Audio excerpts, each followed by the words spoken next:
आणि आता टॉप 50 मधून घेणार आहोत बातम्यांचा धावता आढावा। मराठा आरक्षणाचा GR हा मुख्यमंत्र्यांना अंधारामध्ये ठेवून काढल्याचा दावा छगन भुजबळ यांनी केलेला आहे। GR काढला त्यावेळी मुख्यमंत्री नागपूरला होते असा भुजबळांनी दावा केलेला आहे।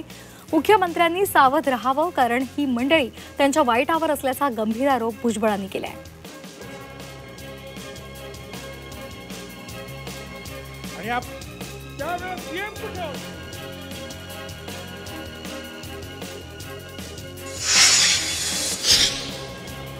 पुण्यामधील नारायण गावात मोठी वाहतूक कोंडी झाली आहे। पुणे नाशिक बायपासवर वाहनांच्या रांगा लागलेल्या आहेत। वाहतूक कोंडीमुळे प्रवाशांचे हाल होत आहेत। शिर्डीमधील साई संस्थानामध्ये 77,13,000चा अपहार झालाय। साई संस्थानच्या अखत्यारीमध्ये असलेल्या साई आश्रमामधील साहित्यांची चोरी झाली आहे। या प्रकरणामध्ये 47 अधिकारी आणि कर्मचाऱ्यांवर गुन्हा दाखल केलाय।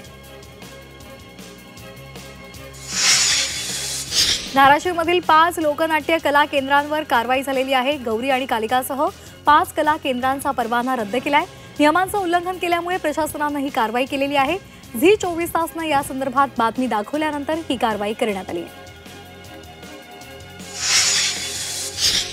मतदार यादीमधील खुळावरून राष्ट्रवादी शरदचंद्र पवार पक्ष आक्रमक झालाय। लोणावळ्यामध्ये कार्यकर्त्यांनी प्रतिकात्मक मतदार यादीची होळी केली आहे। यावेळी लोणावळा नगर परिषदेच्या ढिसाळ कारभाराचा निषेध केलाय। मुंबई नागपूर समृद्धी महामार्गावर कारला भीषण अपघात झालेला आहे। चालकाचं नियंत्रण सुटल्यामुळे कार थेट दुभाजकाला धडकली। यामध्ये 2 जणांचा जागीच तर एकाचा उपचारादरम्यान मृत्यू झालाय। इतर 3 जण गंभीर जखमी आहेत। नंदुरबारच्या चांचेली या घाटामध्ये भीषण अपघात झाला। अस्तंबा यात्रेवरून परत येणाऱ्या भाविकांच्या गाडीचा अपघात झाला। अपघातामध्ये 6 भाविकांचा मृत्यू झालाय तर 10हून अधिक भाविक गंभीर जखमी झाले।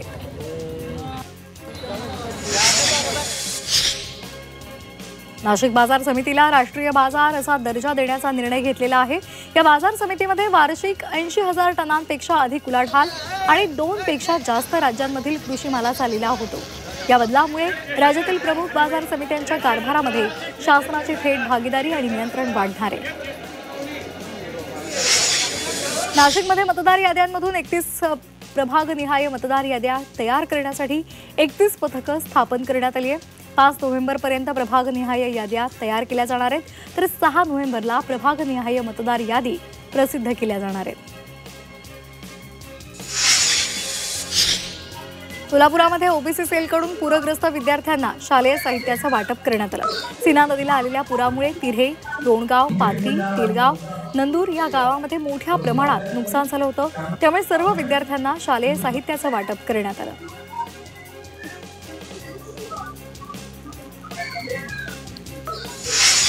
छत्रपती संभाजीनगरात पोलीस आयुक्तांनी 15 पोलीस निरीक्षकांच्या बदल्या केल्या आहेत। तसंच शहरातील प्रमुख स्टेशन्सच्या अधिकाऱ्यांच्या सुद्धा बदल्या केल्या आहेत। शहरातील कायदा सुव्यवस्था अबाधित राखण्यासाठी हा निर्णय घेतलाय।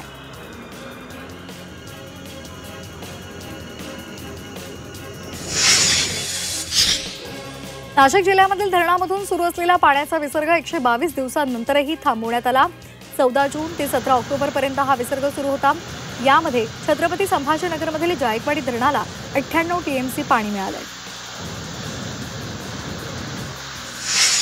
जळगावच्या धरणगावात महाविकास आघाडीच्या वतीनं शेतकऱ्यांच्या मागण्यांसाठी तहसील कार्यालयावर हंबरडा मोर्चा काढण्यात आला।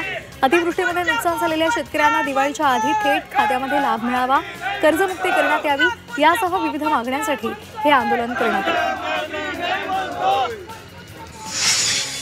मुलुंड परिसरामध्ये बिबट्या मुक्त संचार करत असल्यामुळे एकच खळबळ उडाली होती। मात्र AI तंत्रज्ञानाचा वापर करून तयार केलेले बिबट्याचं छायाचित्र प्रसारित करण्यात आल्याचं समोर आलं। त्यामुळे बिबट्याच्या मुक्त संचाराच्या अफवेमुळे धास्तावलेल्या मुलुंडकरांना दिलासा मिळालाय।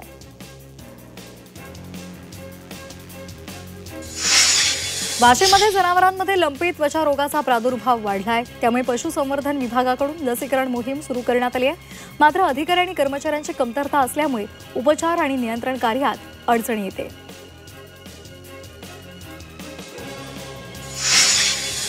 अक्कलकोटमधलं श्री स्वामी समर्थांचं मंदिर हे 20 तास तर गाणगापुरातलं श्री दत्ताचं मंदिर हे 18 तास आता खुलं राहणार आहे। सुट्ट्यांमध्ये भाविकांची गर्दी वाढत असल्यामुळे मंदिर समितीने हा निर्णय घेतलाय।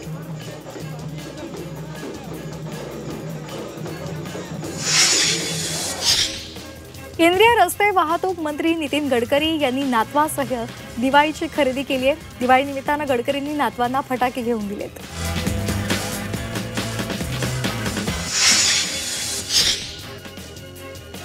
वाढत्या महागाईमध्ये सुद्धा रास्त दरातली खरेदी करण्यासाठी दादरमध्ये मध्यमवर्गीयांची झुंबड उडाली आहे. दादरमधल्या ग्राहक पेठेनं स्वस्त दरातला खरेदी महोत्सवच मुंबईकरांकरता खुला केलाय. दिवाळीमधलं उठणं आणि फराळासाठी इथे मुंबईकरांनी मोठी गर्दी केली आहे. कल्याणमध्ये किल्ले बनवण्याची लगबग सुरू आहे. शाळांना दिवाळीची सुट्टी मिळताच मुलांना गड किल्ल्यांचे वेध लागलेले आहेत. आधुनिक तंत्रज्ञान आणि डिजिटल युगात सुद्धा ही मुलं आपला ऐतिहासिक वारसा जपतायत.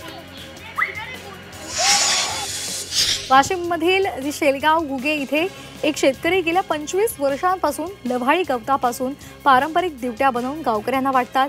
लव्हाळी गवतापासून बनवलेली ही दिवटी कृषीप्रधान संस्कृतीचं प्रतीक आहे.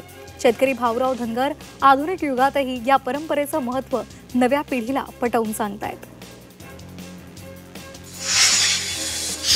अयोध्येमधील राम जन्मभूमी मंदिरामध्ये भाविकांची गर्दी झाली आहे. धनत्रयोदशीच्या निमित्तानं मंदिर परिसरामध्ये भाविकांची मोठी गर्दी झाली आहे. दिवाळी निमित्तानं मंदिरही पूर्णपणे सजवण्यात आलं. पुणे अहिल्यानगर महामार्गावर वाहतूक कोंडी होते. दिवाळी निमित्तानं पुण्यामध्ये कामानिमित्त आलेल्या नागरिकांची गावी जाण्यासाठी लगबग सुरू आहे. त्यामुळे पुणे अहिल्यानगर या महामार्गावर मोठ्या प्रमाणावर वाहतूक कोंडी झाली आहे. छत्रपती संभाजीनगर जिल्हा परिषदेच्या शिक्षक बदली प्रक्रियेमध्ये 95 शिक्षक जागा उपलब्ध नसल्यामुळे अतिरिक्त ठरलेल्या आहेत. मात्र येत्या काळामध्ये या सर्व शिक्षकांचं लवकरच समायोजन करण्यात येणार आहे. छत्रपती संभाजीनगर जिल्ह्यामध्ये 3500हून अधिक शिक्षकांची बदली ऑनलाईन प्रणालीद्वारे करण्यात आली आहे. नाशिकमध्ये रात्री 10 वाजेपर्यंत फटाके फोडायला मुभा देण्यात आली आहे. जिल्हाधिकाऱ्यांनी या संदर्भातले निर्बंध लागू केलेत. आवाज आणि प्रदूषण नियंत्रणासाठी हा निर्णय घेतलाय. तसंच 25 डेसिबलपेक्षा अधिक आवाज करणारे फटाके विक्रीला बंदी असून शाळा, रुग्णालयं, न्यायालय या परिसरामध्ये फटाके फोडायला मनाई आहे. वाशिममध्ये शेतकऱ्यांनी हमीभाव योजनेअंतर्गत नाफेडला ज्वारी विकली. मात्र महिना उलटून गेलाय. शेतकऱ्यांच्या खात्यात अद्यापही पैसे जमा झालेले नाहीत. त्यामुळे शेतकऱ्यांना ऐन दिवाळीत आर्थिक अडचणींचा सामना करावा लागतोय. त्यासाठी सरकारनं वेळेत पैसे द्यावेत अशी मागणी करण्यात आली आहे.